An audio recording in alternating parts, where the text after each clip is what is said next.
Hello, everyone. Thank you for joining us. We'll give just a few more minutes for folks to log in, and then we'll get started.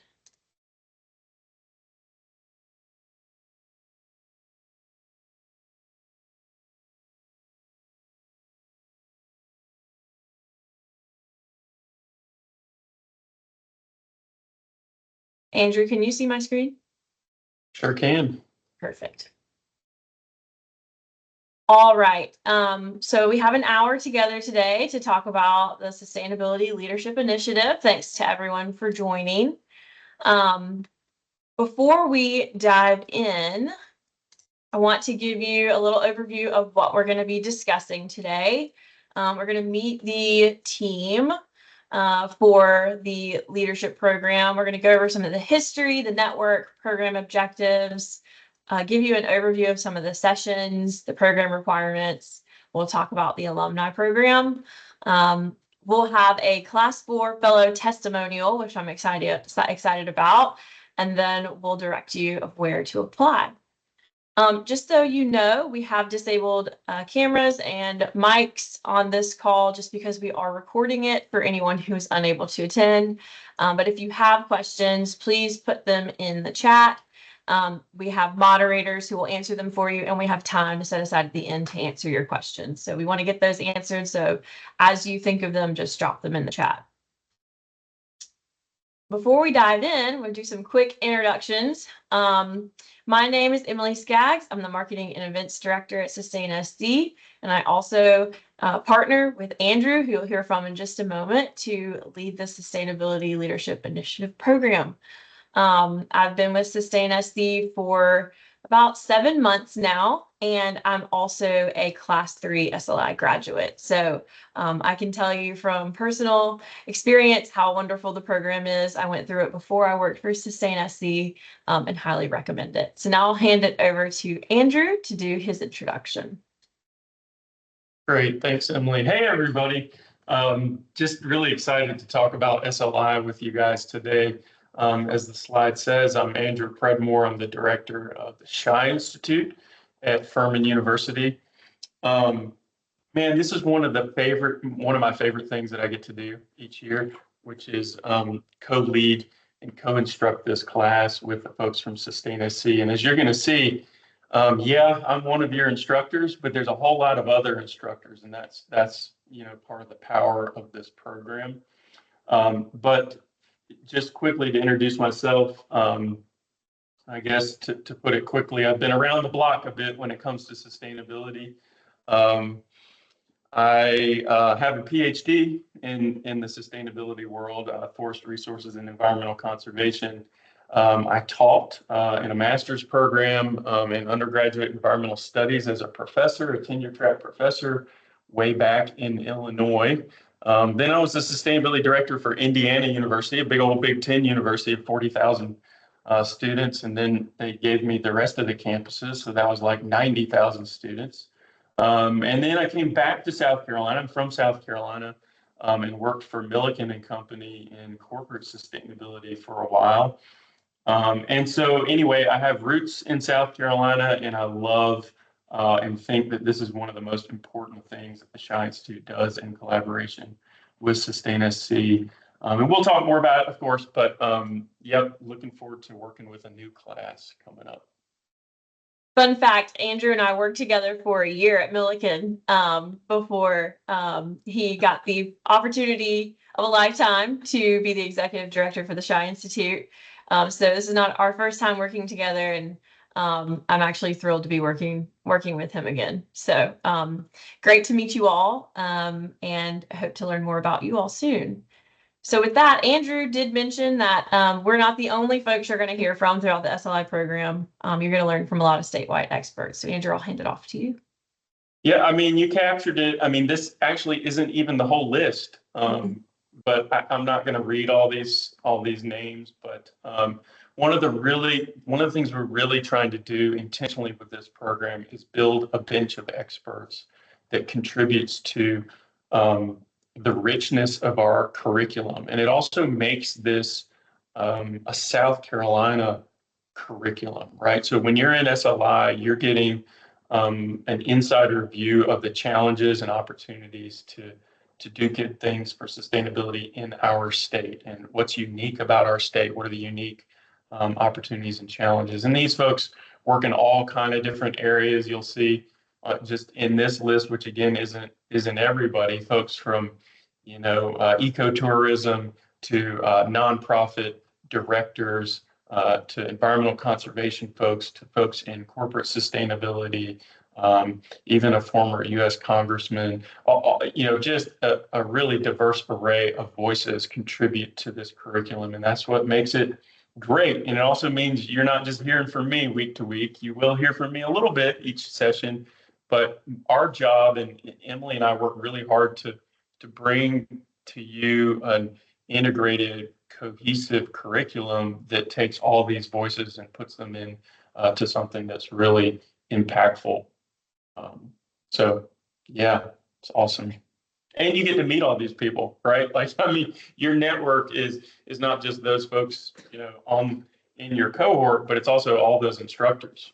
So it's really great. Thank you, Andrew. Yeah, as an SLI Class 3 graduate, I can say that my network expanded not only by my cohort, but by all the wonderful instructors that I was able to connect with as well across the state.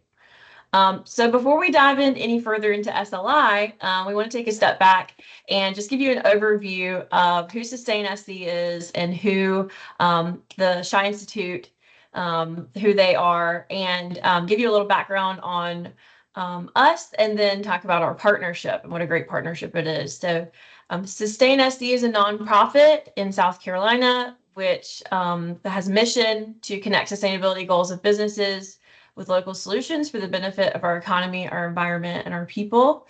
We're really economically development driven. We want to find that balance between commerce and conservation.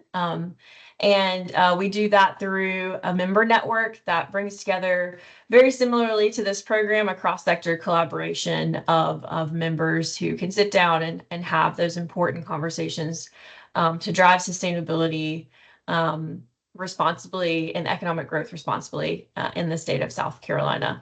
And so with that, I'll hand it over to Andrew to give you a quick overview of the Shi Institute. Sure. So the Shi Institute has been around since 2008. It was the vision of Furman President David Shi. He was looking at the world and at South Carolina and thinking, boy, we've really got to come together and figure out how to handle the sustainability issues that were emerging at that time and becoming more and more critical. And so he did a lot of good when he was here, and he also built the Shi Institute into what it is now. But the foundation for the Shi Institute was on campus, and you see our beautiful building there, I guess on your right, and then the Furman Farm, which is adjacent to the Shi Institute on Furman's campus. You'll get to see that if you join this class. We also had one of the first LEED buildings in the state of South Carolina on the Furman campus and continued that tradition. We have, I believe, still the largest solar installation in higher ed in the state of South Carolina, right here on the Furman campus. So we've been leading for a long time on these things. But now we're doing a lot. Not only are we doing the stuff on campus and we're engaging our undergraduates in that work, but we're also charged with working off campus to the benefit of the upstate and the whole state of South Carolina. So we do, of course, SLI, this leadership training. We also do, much smaller leadership trainings around, say, organic gardening, right at the Furman Farm. We're trying to create undergraduates that are prepared to lead on sustainability. So leadership is core to what we're doing.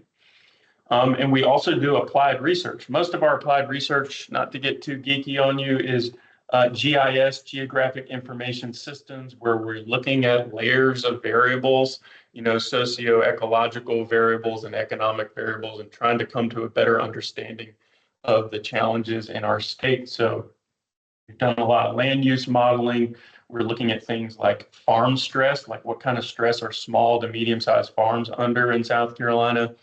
and also doing work around climate change and making our communities more resilient to the changes that we're experiencing now and expect to in the future. So we're working really intentionally now on urban heat and how to prepare populations for the heat that's here and then is coming. So, yep, leadership and applied research for South Carolina at the Shi Institute.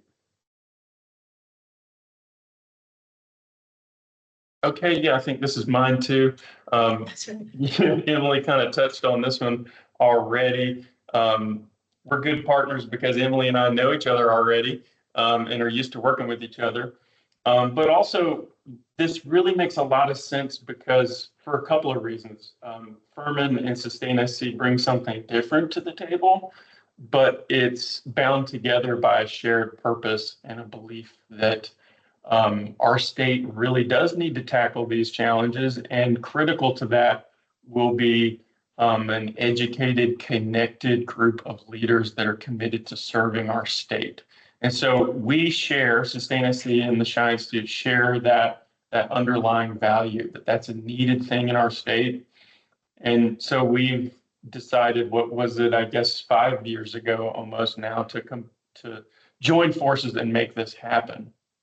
Furman, of course, brings the academic expertise and our own network, right, to this. And then Sustain SC has deep connections with the business community in the state, as well as nonprofit.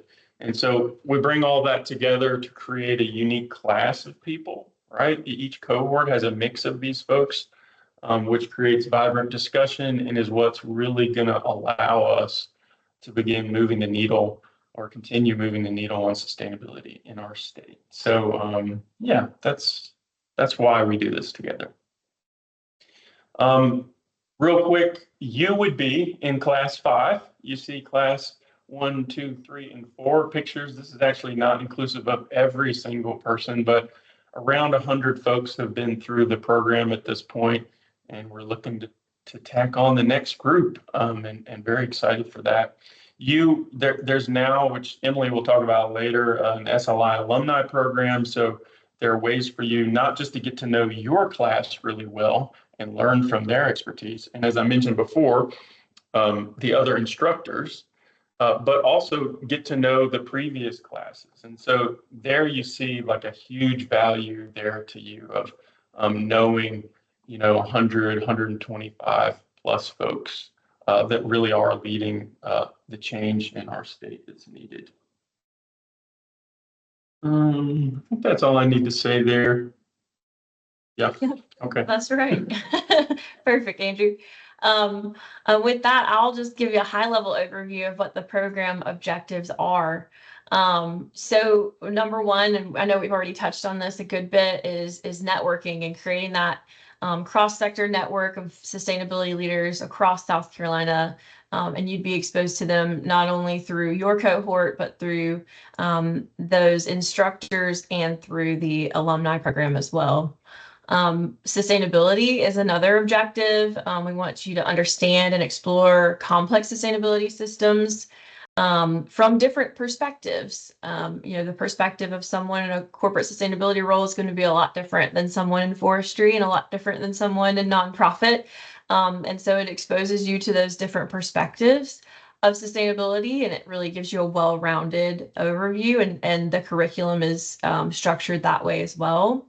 And that way you can go back to your organizations and become a strong lever for change. And then leadership. The foundational part of this program is the leadership education and curriculum that is integrated into every session. So not only will you be networking and learning about sustainability, but you will be learning really strong leadership skills needed to take what you've learned about sustainability to leverage your network and become those levers for change. So Andrew will get into what a session looks like a little bit later, but the leadership portion is very strong, and we've heard incredible things from other fellows about what they've learned from a leadership perspective. So now diving in to give you an overview of what the sessions will look like for 2026. If you are really interested in applying and being in this program, we want you to take special note of the dates to make sure that you can be available for all of them. But the first session will focus on the foundations of sustainability leadership in January. The second one will focus on materials and circularity. The third is conservation and land management in March. Fourth, sustainable agriculture in April. The fifth is energy and emissions in May. And then the sixth is your final presentations and a graduation celebration in early June. So just make sure you take note of these dates. And this is just a high level, but this covers the majority of the really important topics in South Carolina, and we integrate lots of others into the curriculum and into the programming. So, but this is the high level of exactly what you'll see and what you'll learn in each session. To give you an example of what a session looks like, they're typically 2 days, day and a half. Your first day will typically start, and this could change depending on where we're located and what field sessions we have planned, but around sometimes 8, 9, 10, 11 goes until 5. Your lunch will be included in that session. We always have a networking hour where you guys can connect and discuss what you've experienced in the first part of the day. And then there's the opportunity for you to get together as a group dinner or to go off in separate dinners. And then we'll always provide a hotel recommendation, but it's not included in the tuition. So that's an overview of your first day. And then the second day, we get back together in the morning and we have sessions that go until 2. That first day is typically when we would have that field session where we'd be out getting that hands-on learning. And that second day is typically a little more classroom style. But again, this flexes depending on where we go, who's presenting and what we're learning. But just to give you an idea, it is typically 2 days. And we try to wrap up on the second day around 2 o'clock. So that you can travel back, because this is, as some have called it, a sustainability education roadshow. So we do travel across the state. So we're not always in the same place. We've been all over Charleston. We've been Lake City. We've been Greenville, Spartanburg, you name it. We've sort of jumped around Hartsville. Beaufort, yeah. Beaufort, yeah. So we've been all over, but it gives you a chance to travel across the state, experience different parts of the state, and so this is just sort of an example of what we those programs might look like, or those sessions might look like. But Andrew is actually going to kind of take us through an example of one of our sessions from the last cohort, and give you a little bit of a deeper dive of what to expect in a session. Yeah, thanks, Emily. And one thing I would note on that previous slide, Emily covered it really well, but just that, the design is that we do start around 11 a.m. on day 1, and that's intentional so that this is not universally true, but it is mostly true that regardless of where the session is and where you are located, you can most likely drive and get to that session the morning of day 1, right? So what this does is reduces it to really one overnight for each session, typically, except for in rare cases, depending on where you are in the state and where the session is, sometimes you might need a second night, but usually you can get there from where you are. And so that's why it's designed that way. And then it ends by 2 o'clock to get you home, hopefully by 5, right? So all that's intentional, but yeah. All right, we can go to the other session. All right, or the other slide. I am gonna take my time on this next slide because this may be kind of I'm imagining what you, the audience, want, which is like, what's it really like to attend one of these sessions? And you see the bullet points here, and they're all well and true, right? But what I'm going to talk a little bit more about is give you an example of one of our sessions from this last year. And I will talk specifically about the energy and emissions session, which was in April, I believe, of this last year. So you show up at 11 o'clock. In this case, The group showed up at Bad Creek Hydro. It's a power plant or facility owned by Duke Energy, kind of up in the mountains. Some of you may have been there before or know where that is. So you show up at 11 o'clock. We kick off with a bit of lecture and some and an exercise around just understanding the global perspective of this intersection between greenhouse gas emissions and our collective use of energy, and how are those things connected, and what are the trends in terms of both global energy use and the increased emissions of greenhouse gases.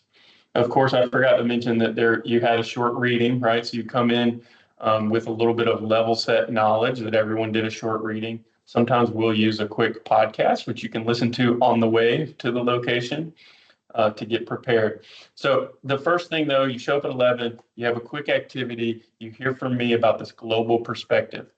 Then after that, we had the energy policy director for the Southern Alliance for Clean Energy join, and he gave really a policy perspective. What is going on in South Carolina? And at the time, the State House was really busy grappling with increased energy demands, particularly related to data centers and the projected increase in manufacturing and data centers in our state.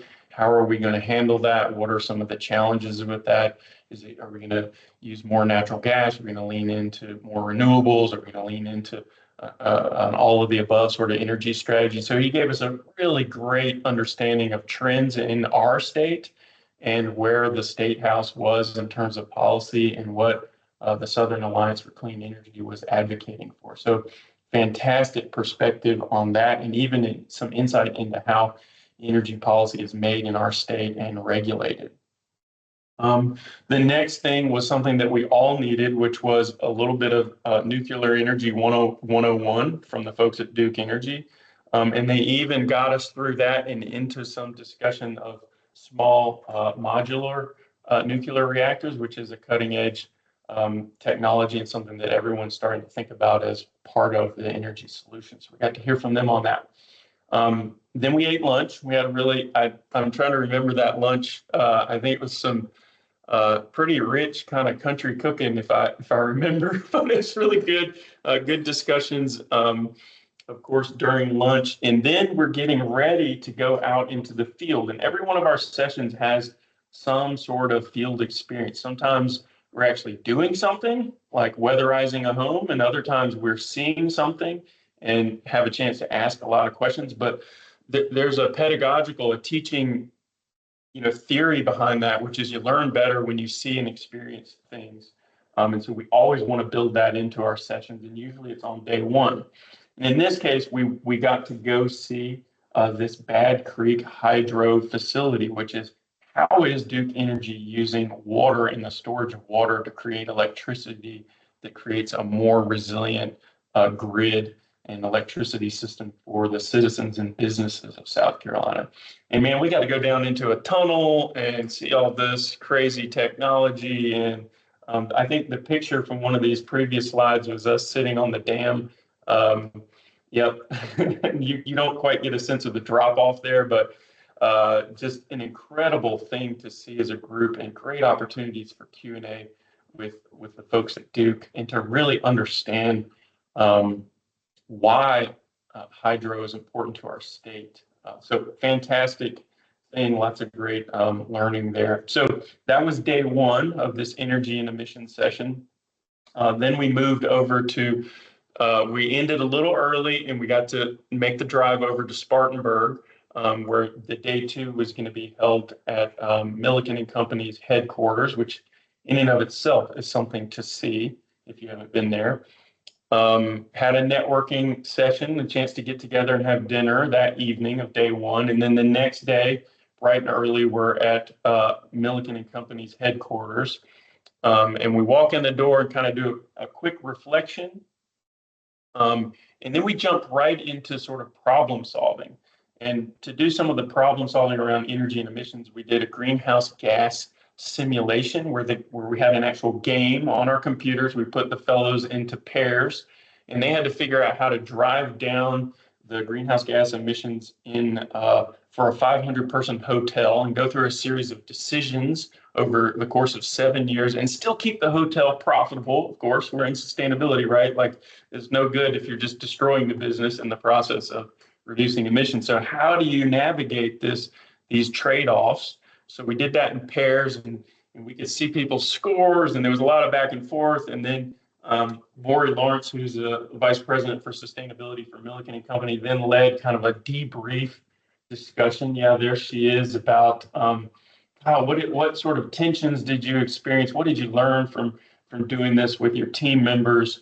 And then also reflecting on what it's like to do this for a business like Milliken that has 40 some odd sites across the globe, where emissions and the grid is different, and it's just super complex. So that was just a fantastic way to spend, I don't know, 2.5 hours as a group doing this gamification exercise of greenhouse gas emissions reduction, and then learning from it collectively. So then we crammed in, which was a little packed, if I remember, a visit from Bob Inglis, who is a former United States congressman from South Carolina, and he got to share his story, which is becoming a conservative, or being a conservative that has since become a climate action advocate. And we got to hear a little bit about what his organization is doing now and what some of the policy approaches that they're advocating for. We didn't all agree with those policy approaches, but we had a great discussion with him about those, and I think walked away with an understanding that we do need to work across the political divide to address these things. And then last but not least, we went through some of the core leadership parts of this session into the early afternoon, and those were around how do you sort of understand your network and your spheres of influence as a leader, and then how are you going to leverage those to create change in your specific sphere of influence and in your specific project. So that's how we used the last couple of hours with our team from Furman's Center for Innovative Leadership. So that's a lot, but that's these sessions tend to be, really deep, immersive experience with your fellows and lots of fun. So that, hopefully that gives you a sense. And Emily put the QR code in here, which is great. If you want to read a little bit more about more in depth about some of the other sessions, you can use that QR code to do that. Great, thank you, Andrew. So now that you've heard about those sessions, and you see that we only have 6 throughout the program, we want to talk about an attendance policy and requirements, because if you miss one, you're missing a lot. I mean, Andrew just went through a whole lot over those 2 days that we did our energy and emissions session in the last cohort. And to miss that would be missing out on a lot of key learning, a lot of key opportunity for networking. And so we want to just put this out here so that applicants understand that attendance at all sessions is required. At the end of this program, you do get a certification, which is an accreditation from Furman. And so we have an attendance policy in order to make sure that you're meeting the criteria of the program. So you must attend all 6 sessions. Fellows are allowed to miss one or portion of one, but only in the case of a major life event. We try to avoid missing sessions because you do miss so much by missing one. And we do need written notification ahead of the session. We worry, we get to know you. And if we don't hear from you and you don't show up, number one, we're going to worry about you. We're probably going to blow up your phone and make sure you're okay. So just letting us know ahead of time, like, this has happened and I won't be there, will give us peace of mind to make sure that you're all right. But also lets us know what to expect for the day or the 2 days. And if you do miss a session, you are required to make it up. So there will be a makeup session virtually with Andrew or with myself where makeup materials will be assigned. For example, someone missed the greenhouse gas inventory last session and they got on a call with Andrew and did the greenhouse gas simulation together. So we want to make sure that you are at least getting the curriculum in those makeup sessions, although you will have missed out on incredible field sessions, but just to make sure that you're meeting the academic requirements of the program. And then if you miss more than one session, you won't be eligible to graduate or receive that certification at the end of the program.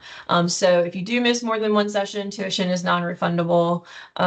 We would encourage you to try the program again when it works better for scheduling and timing. But this is one of the reasons why I wanted you to take special note of those dates so that, if you are interested, you can make sure that you're available and getting the most out of the program.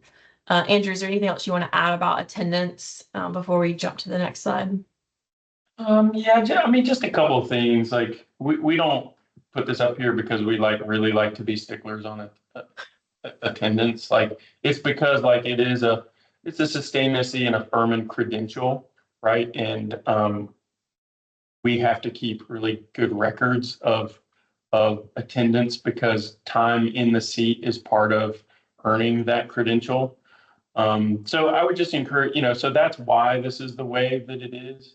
But the other thing is you should think carefully about, can you commit this time? Because, I can't make up on a call with you seeing Bad Creek Hydro in person, right? I can show you a picture and I can talk a little bit about it, but you really want to look at those sessions and say, I'm committed to coming all of them and really get immersed in the program. And that's how you get the most value, and also your organization who's investing, your time and some money into this. So that's all, we really want people at these sessions and typically people are, right? But we want to be upfront about this policy.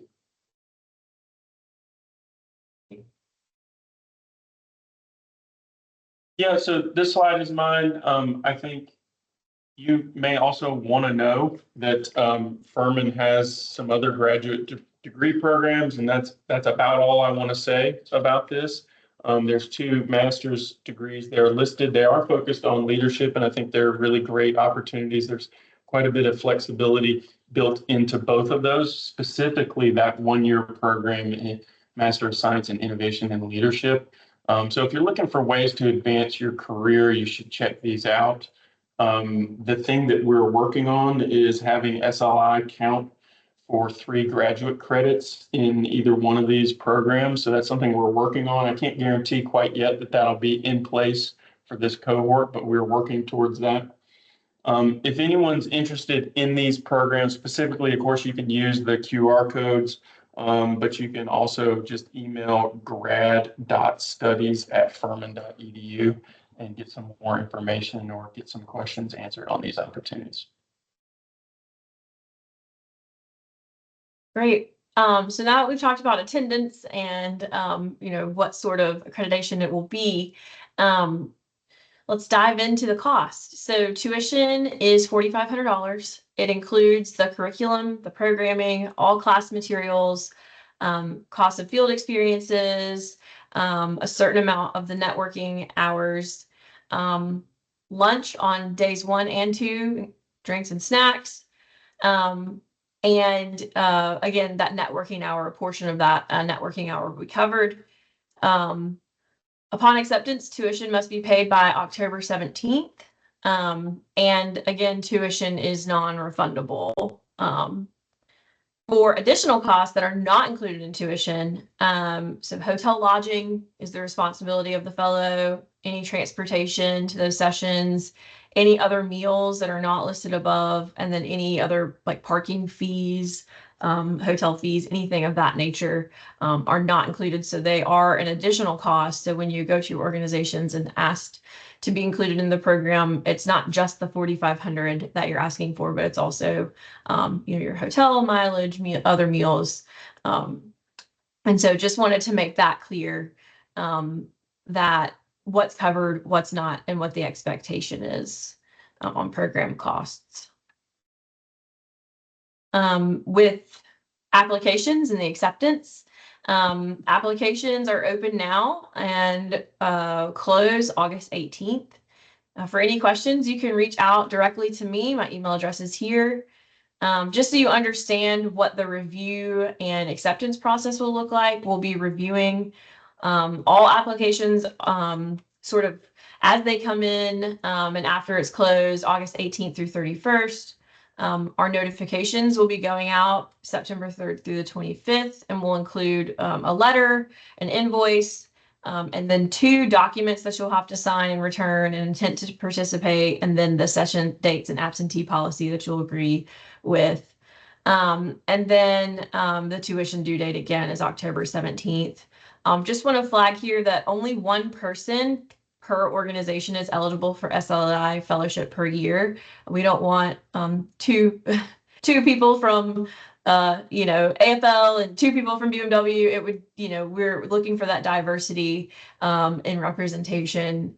So just make sure that you get approval to apply and you align with anybody else from your organization who might be interested, and come up with a plan for, who will apply for this cohort and who may apply for the next cohort, so that we're not seeing conflicting applications from the same organization. Andrew, anything else you want to add about applications or acceptance? Good. No, that's perfect. We have some responsibilities and expectations. Some of these are like logistics, and others are just general expectations for the program. Upon acceptance, fellows are required to return all the signed documentation by the due date, send us a headshot and bio by the due date assigned. That way we can feature you on our website. Must pay tuition by October 17th. Be sure to block out your calendars for those sessions to ensure that you can meet the attendance requirements. And then respond to any other information or requests coming from Sustain SC or Furman related to the program. Just be really responsive to anything that we may send to you. And then during the program, fellows are expected to complete all of their pre-work before the sessions, be in attendance at each session, really participate. Showing up is a big part of it, but really engaging in the hands-on learning experiences, taking notes, networking, being at those networking hours to get to know your cohort. Limit your cell phone and laptop use during the sessions to designated break times. We don't want you to be distracted by work unless the laptop is required for, one of our activities like the greenhouse gas activity. But we really want you to be present. And so setting that expectation with your organization that you'll be unavailable. You're not stepping out for work calls. You're not stepping out for meetings. We always want fellows to demonstrate respect for one another, and for anybody who is presenting, any folks who are taking time out to be, a leader of one of our sessions. Andrew mentioned maybe we didn't all agree with Bill or Bob, sorry, and what he had to say, but we had respectful conversations and listened to differing opinions, and were able to just discuss them openly without any animosity. So that is a big expectation of the program, is to be respectful.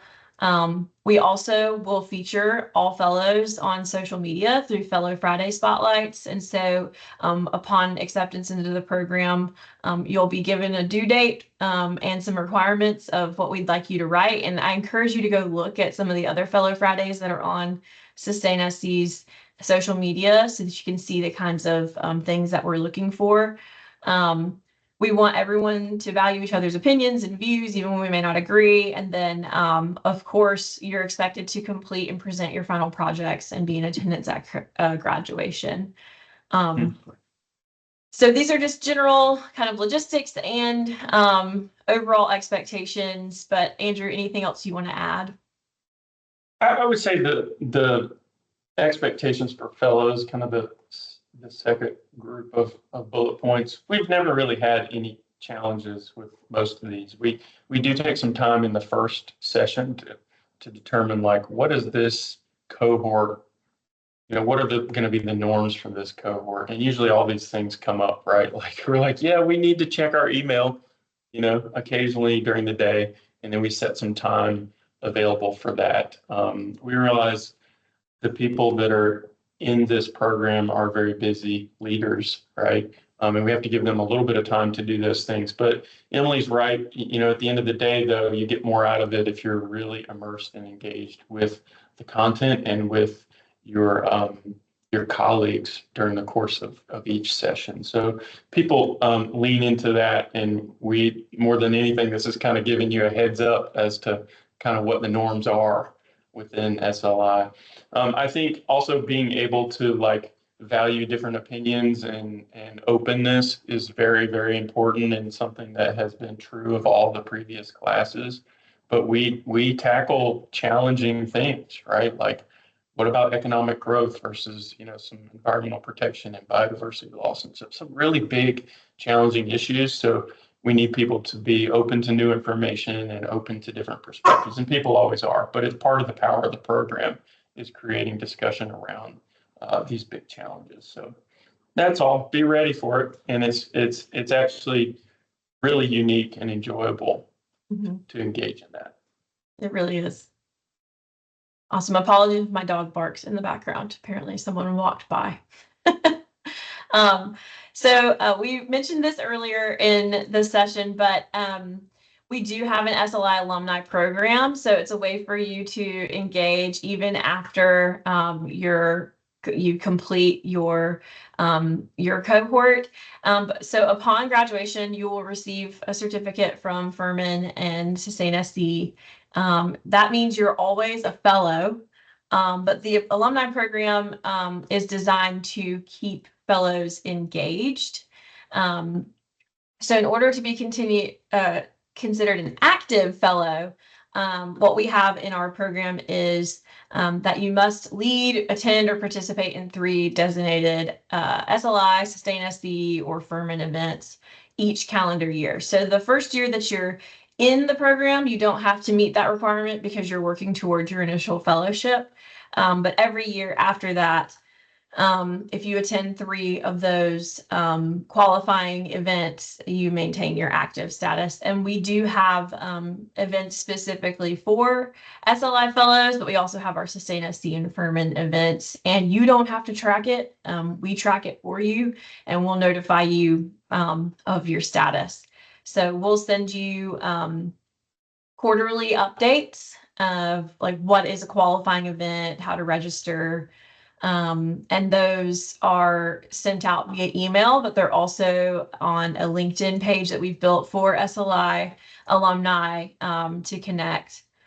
And so that's how you'll hear about them. If you are accepted into the 2026 class, we encourage you to attend the SLI networking event that we host in Columbia. It'll be on October 22nd. This is the evening before Sustain SD's annual symposium, which takes place on the 23rd.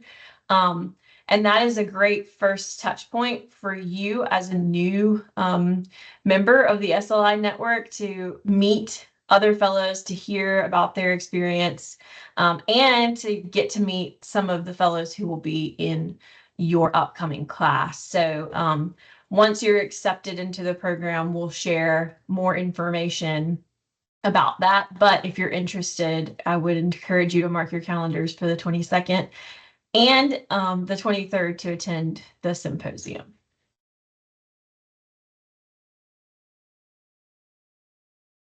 Hey, this one's mine. Emily, it occurred to me real quick that we might get questions on the project, right? That fellows need to do as a part of this program. So I'm just going to quickly cover what that is. When you do the application, you have to answer a question about what is the challenge from your organization or from your work that you want to bring to this program. What is that one of your core sustainability challenges? And you will work on that throughout the program. And in the end, you will be asked to present very briefly on your progress on that project. It's a pretty, I think, modest ask. It's not an onerous thing, and it should be something that you already need to work on in your job. So we just want to see your thinking advance throughout the program and through discussion with your peers and colleagues in the cohort. So that's what that is. So take some time to carefully answer that question on what is the core sustainability challenge you want to bring to the program, and know that you'll get a chance to work through that some. So just wanted to share that, and if there are questions, we can answer more questions about that. The program's great. That's what this slide says. It's really, I'm doing this presentation with Emily. I'm getting excited about the next one already. You can see some of the testimonials there. I'm not going to read those to you. And also just, this is data from the end of the program survey, which it just says folks are really felt like it helped them grow their network. They would recommend it, and they're better prepared to enact change in our state. So those are wonderful outcomes for us as program leaders and for you, right? This is what you get out of the program. What else can I add to this? We intentionally also survey fellows after each session to learn more and to improve as we go through the program and learn how to adapt to that specific cohort. So collecting data and being responsive to it is part of how we create a successful program. That's right. I think that's about all I need to say here. Yep, we listen to your feedback and strive for continuous improvement. So when those surveys are given to you, we encourage you to take them, because not only will they continue to drive the program as you're in it, but also continue to make it better for cohort after cohort. But don't take it from us. We actually have an SLI Class 4 graduate on the call who wants to share with you just a little bit about his experience, his favorite session, and his project and what that led to. So if you would join me in welcoming Joe. Joe was in our last cohort, and he's going to tell you a little bit about his experience. So Joe, are you out there? I think I saw you on the call. Hello. There you are. Hi. Hi. Yeah. Hey, Joe. Asking me. Thanks, Emily. Thanks, Andrew. Yeah, it's a pleasure to be here and chat about. Just got 2 slides, so I won't PowerPoint you to death. I'm calling out of beautiful Fort Mill, South Carolina. I've been in South Carolina since 1998, and started off in Greenville. Was there for about 15 years, and I've been here for 10. Got in-laws in Abbeville and Greenwood and North Augusta, and my folks live in the Beaufort area. So got the state covered. So I really enjoyed this program because we covered a lot of ground within South Carolina. And I've been doing energy and sustainability. I worked for GE and did 3D printing that helped with energy efficiency as well. So it's in my bailiwick. I'm calling from a house that's 90% solar covered. But I'm an engineer, and I'm pragmatic about environmental work. So there'll be a lot of passionate folks. There was good lead in from Andrew and Emily about you'll see a good diversity of folks. If you kind of have a similar viewpoint with regard to environmental, working through the balance, this will be a good eye-opening experience for you, and a little bit challenging, but that's good to stretch that way. So with that, I'll just dig into the 2 slides we got here. This slide is from my capstone presentation at the end. We had to have 1 slide about what we liked best, or what session we liked the best. And this one was where we went to Bulls Island, and we did a causal loop diagram, which is, basically you trace out the systems and how the different systems impact other systems, so that you make sure you can do your best to see around corners. And there's a couple of colleagues there, and we're mapping out the causal loop diagram of how the harvesting of horseshoe crabs biopharmaceutical companies, which is, legal and authorized, was impacting the bird population there. Got the name of that bird, but it's a red something or other. And Red knot. there you go, red I knot. think it's on the Thank you. slide. Yeah, there you go. Yeah. And that was interesting to learn that and see how that all worked. So that was one of my favorites, both from an expedition standpoint and so there's a place on Bull's Island. If you ever saw the movie Live and Let Die, James Bond, it's an old James Bond movie with lots of alligators and crocodiles. That's what part of Bull's Island reminds me of, because there's a ton of alligators, alligators there. Yeah. And anyhow, so that's the one slide. That was one of my favorites. Hey, I've put together events in the past for businesses, conferences, and so forth. And I know it's a lot of work to just do a one-day thing. The Sustain SC team does this 6 times over. So it's a lot of work. They put, they make it seamless and effortless as far as how it gets presented to you. But I could tell from having run things that there's a lot of work that gets put into this. So I feel like the price tag they put on all this is I'm a pricing guy by trade. And I would say that it's a very reasonable price as far as, gives and gets. As far as what I got out of the session, obviously it opened my eyes to a lot of environmental opportunities. There was ROI for my parent company is Train Technologies. I would say they got their ROI within the first month of my taking the class, because I respectfully borrowed a thing that Furman was doing with their CCC group, and I presented it to Train as let's try and respectfully copy that, to help. And so you'll get, I guarantee, at least 3 good ideas out of this that you could take back and implement at your place. My capstone project, Andrew said, was a bit ambitious. So don't feel like you have to do this kind of thing for yours. But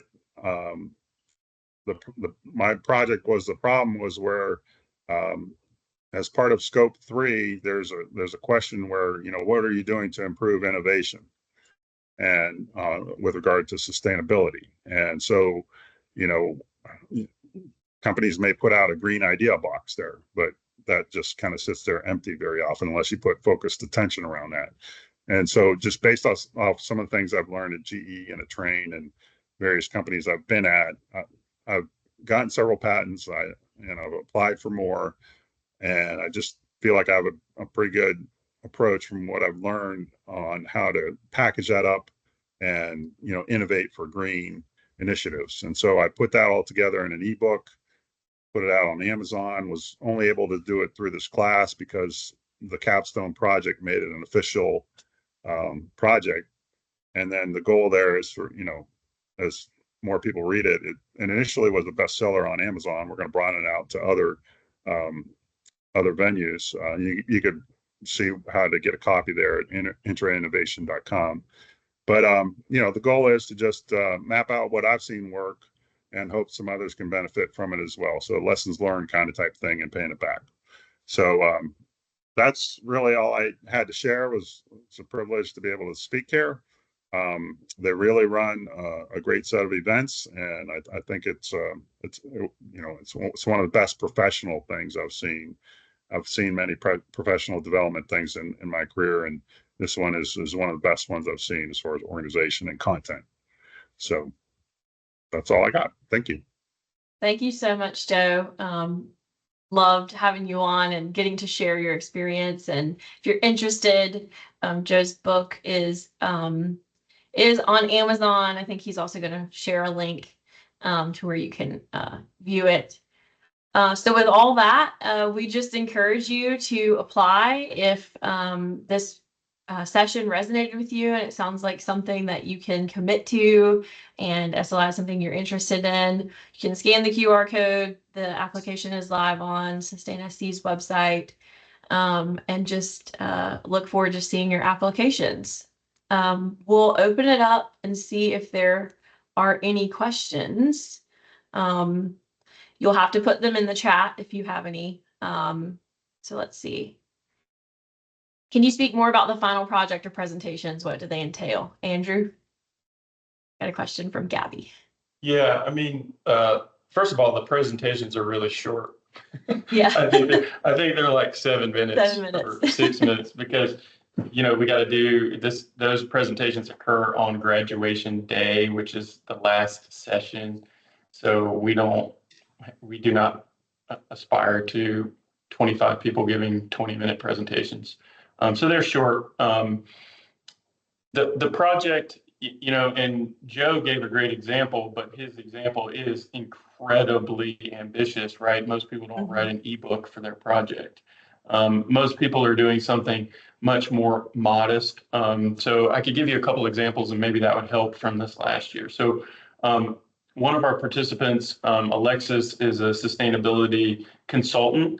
And what she worked on is like, okay, you have ESG, environmental, social, and governance. And she wanted to work on how to communicate to senior leaders of companies why the S part of that ESG is so critical and what is the real value for companies to lean into to diversity and to inclusion and to the other metrics that are embedded within that S in ESG metrics. So that was really just a project around thinking through with her classmates, like, why is that so critical?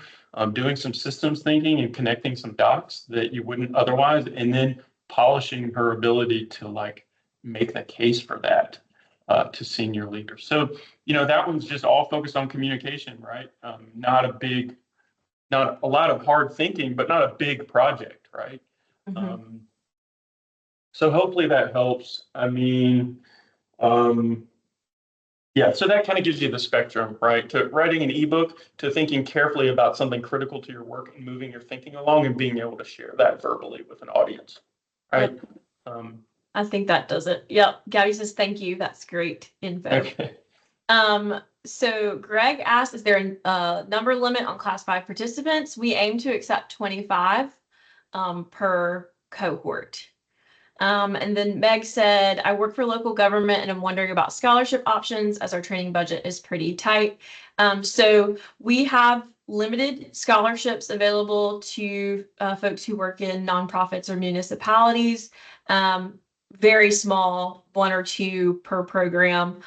There is a question on the application regarding eligibility for scholarships, and there's an additional question there for you to fill out and check if you are interested in applying for a scholarship. So that is there. So Meg, if you are interested and apply, be sure to select that and then put in your reasoning for asking for a scholarship. But like I said, there's limited number, so we would have to be selective in who we could accept from that perspective, but absolutely want you to apply, and we'll take into consideration all applications.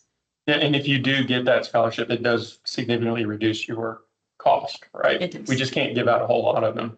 Yep. Currently. We can't give out a bunch, but yeah. we'll try our best to make sure we meet our goal of having that well-rounded, very cross-sector representation on the group, and never want folks to be unable to participate because of financial reasons. So try to make sure it's available to a few per class. Any other questions? Okay.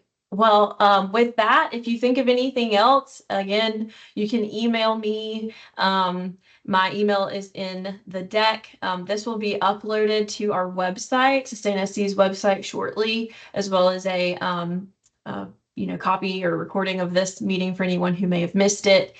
So please feel free to reach out to me, and these slides will be available for you to reference on our website. But want to thank you all for joining today, for your engagement. Looking forward to seeing all of your applications come through, and hope you have a good rest of your day. Thank you so much. Thanks, everybody. Thanks.